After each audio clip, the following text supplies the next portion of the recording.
Hello everybody, and this is my latest project, my 100-gallon Bloody Mary shrimp pond. And let me tell you, this thing is loaded down with babies. It is about 3 months old now, and if you want, I have lots and lots of videos. I've videoed everything from building the filter to how it progressed. There's a 1 month update, a 2 month update, and now this will be the 3rd month update. We've got loads and loads of baby shrimp, snails. We've had an oil slick issue. The plants are doing awesome. The filter has been flawless. The light's been working out, and everything is balanced out. Let's cover it all. And here she is at 3 months old, right around 3 months old. And let's first take a look at all these baby shrimp. I just recently threw in an algae wafer in right there, and all of them are starting to get gathered up. But this right here is about the babies now. This is a 100-gallon stock tank, mind you. And you see all the little baby shrimp everywhere. I point the camera. There's a real nice bit of them there. But there's babies like that all the way around the whole thing. So we've got thousands upon thousands. I might have said millions in the title, and that might have been a bit of an exaggeration. A clump of snails coming by. I'll cover the snail issue here in a few, but let's take a look at these baby shrimp. Oh my gosh, so many.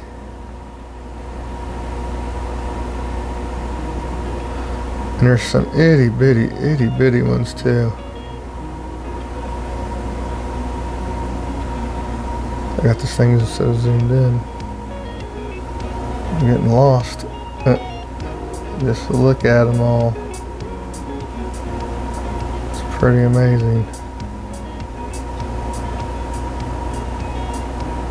There's some teeny tiny ones too.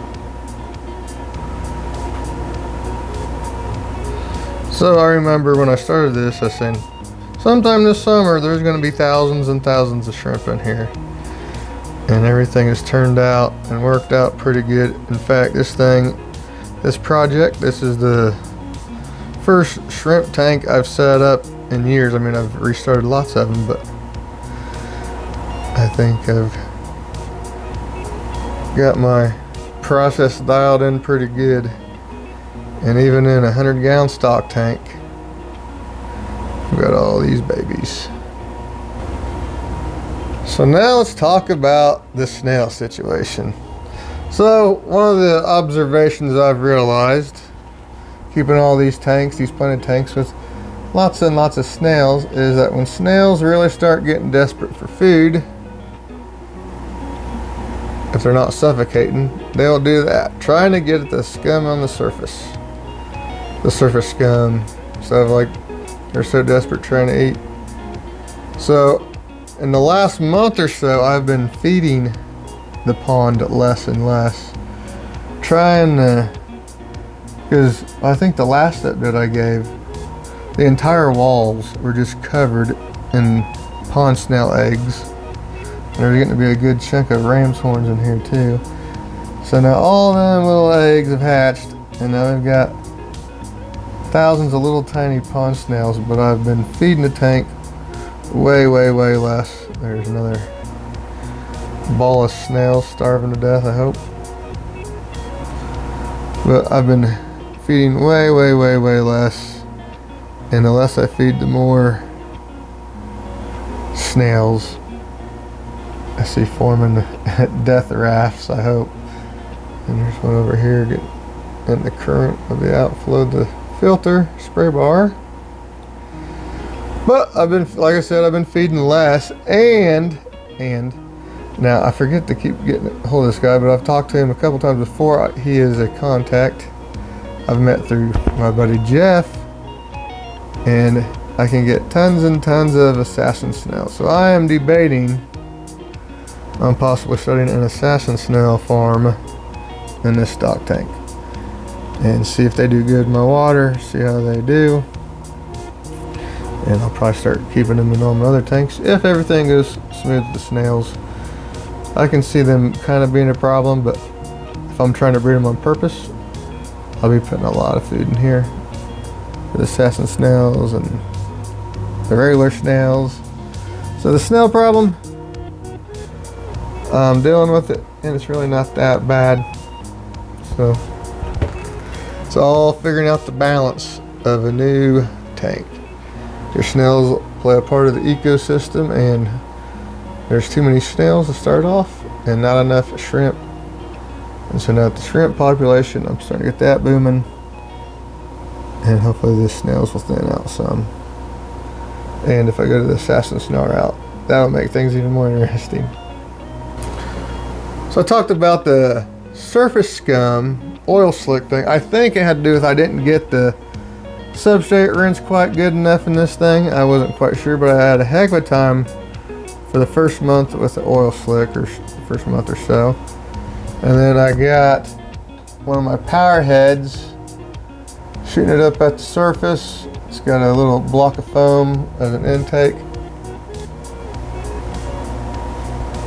And I got that shooting right at the surface, and the surface scum has gone away. But it was getting to the point where it was like an oil slick. I was like, my God. I was like using the shop vac every week as a sucking the surface of the oil slick up. But it didn't seem to have any ill effects on any of the inhabitants. And it is all cleared up now. I think it's just one of them things of getting a new tank balanced out. And I tried a few different things when I set this thing up. I've never done a 100-gallon stock tank just for shrimp.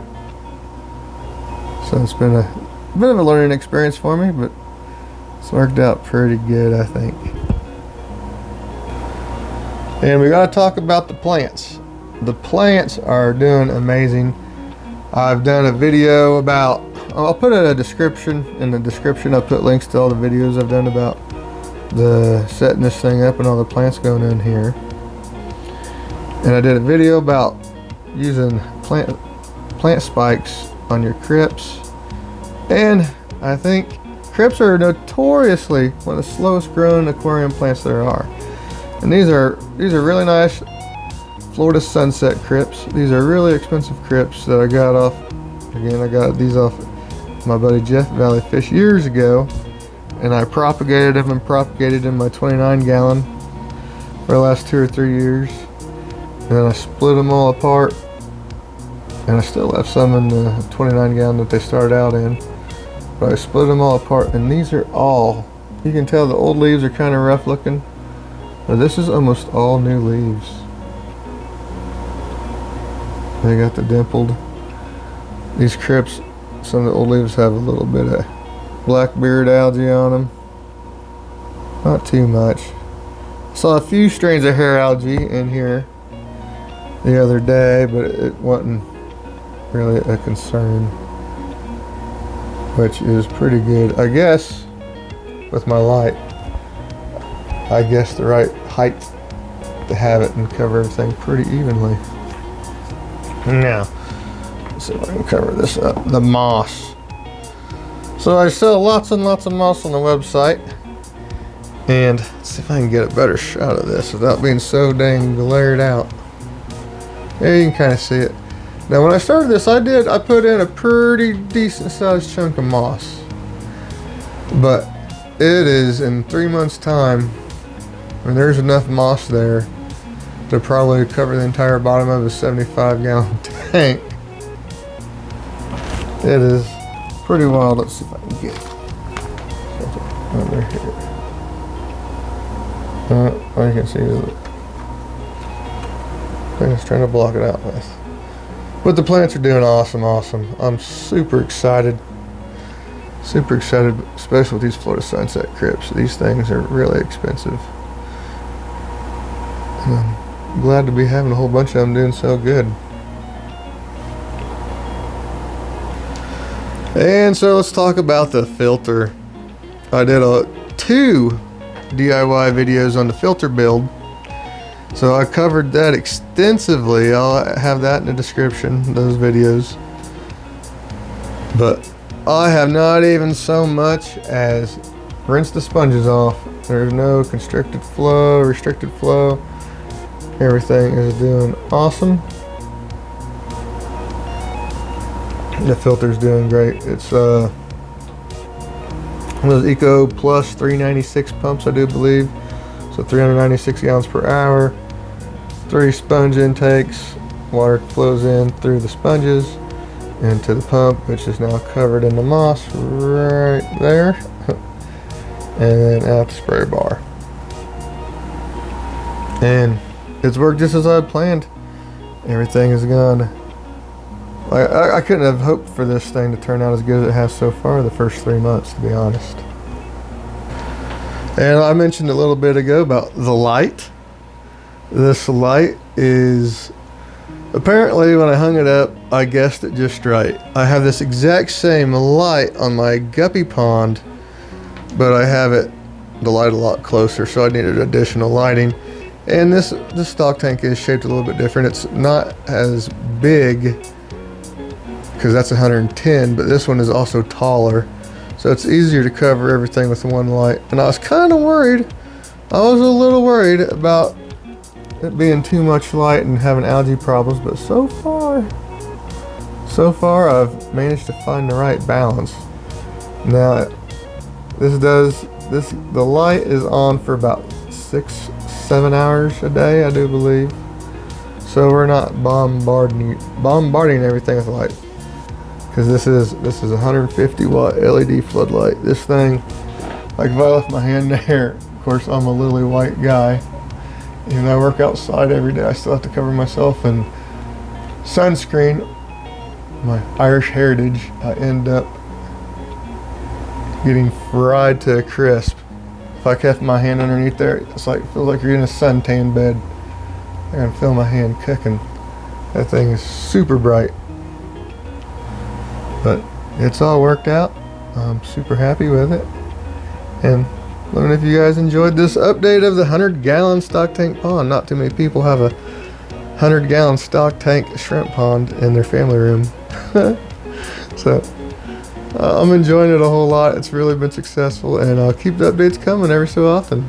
Thank you guys for watching. Bye.